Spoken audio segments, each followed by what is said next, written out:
The CBC News article chosen for this case study describes the struggle of a young Indigenous woman, Sheen Catholic Valpy, from the Northwest Territories. Sheen is pictured on the left side with her two daughters.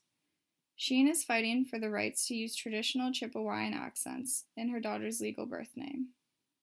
However, the Northwest Territories government restricts legal names to the Roman alphabet, which Sheen feels is a violation of her human rights. She notions that the laws preventing her to use traditional Chippewayan accents in her daughter's name is a modern form of colonialism. Although this is only one of the smaller injustices posed on Aboriginal people, it offers a telling example of the basic human rights that are often withheld from these communities. This in turn continues the cycle of repressing and colonizing Indigenous culture through silent yet restrictive legal agreements that have been scrutinized to continually undermine the identity of this marginalized group. The Northwest Territories government has made steps to accommodate changes for Indigenous peoples' legal names. However, they have failed to respond to the specific issue of using characters outside the Roman alphabet. Since Canada's legal framework is structured around Western values and perceptions, it may have seemed reasonable to restrict legal names to characters of the Roman alphabet in the past. But by marginalizing this population, they are less likely to trust the federal government and seek social welfare services such as healthcare and other public amenities. Thus, the Canadian government should adequately adapt their laws to accommodate for the acknowledgement of Indigenous cultures, their uniqueness, and the reconciliation they deserve.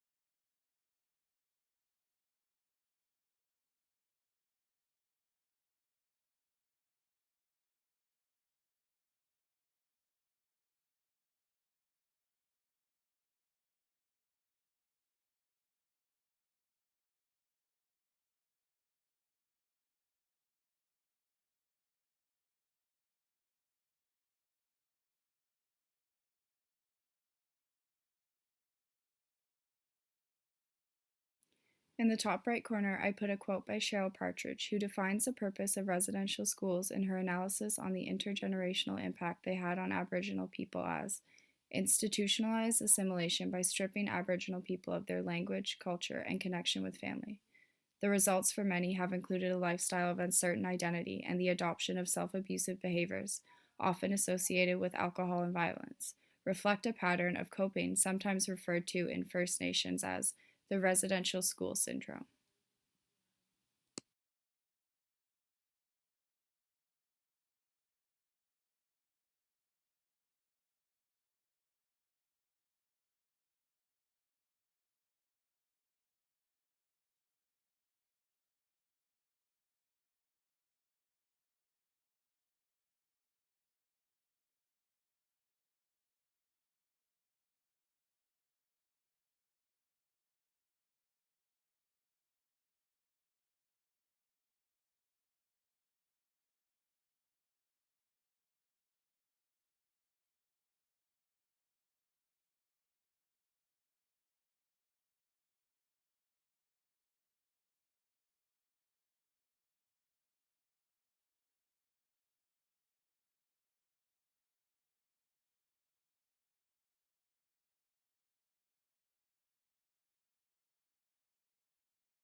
Similar to Canada, residential school systems were operated in the United States, New Zealand, and Australia.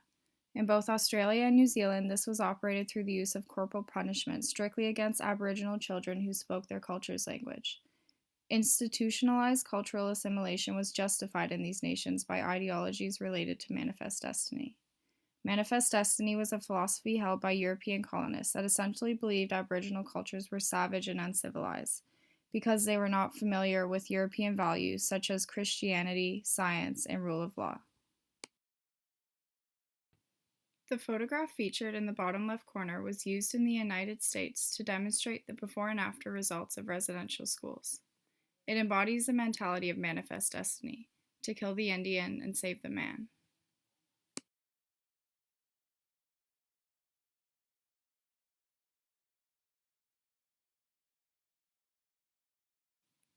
The effects of the Indian Act naming policies extend to many aspects of Indigenous culture.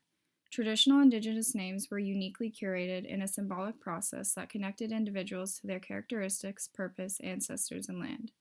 Additional names would often be given once milestones in life were achieved, allowing for names to tell diverse stories of origin and accomplishments.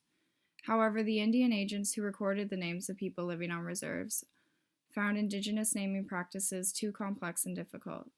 Thus, in disregard to Indigenous tradition and diversity, they generally assigned community members with Christian names that were simple and easy to pronounce.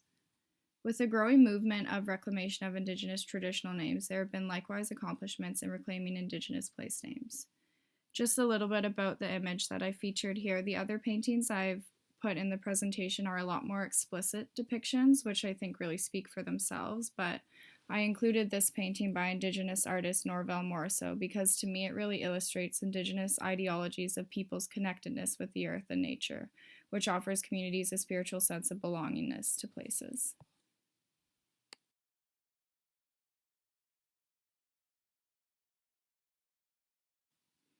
In relation to efforts of assimilating Indigenous identities, many traditional Indigenous places and landmarks were also seized and renamed by European colonizers. Indigenous cultures have a very sacred relationship with the earth and land.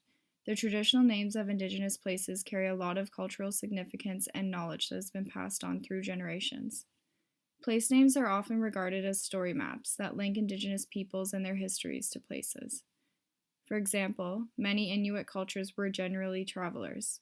As a survival technique, they would use the names of lakes to signify where fish and caribou could be found. This issue can be related to Indigenous resource development, as a number of hegemonic obstacles often inhibit the reclamation of Indigenous land. While there is growing support for Indigenous reclamation of place names, the process can be scrutinized as maintaining colonial ideology. For example, Indigenous place names are often encouraged to be simple and easy for Western Canadians to pronounce. However, likewise, Tashine's fight for the Chippewayan accents in her daughter's name, insisting that Indigenous place names remain simple, often inhibits their cultural and traditional significance.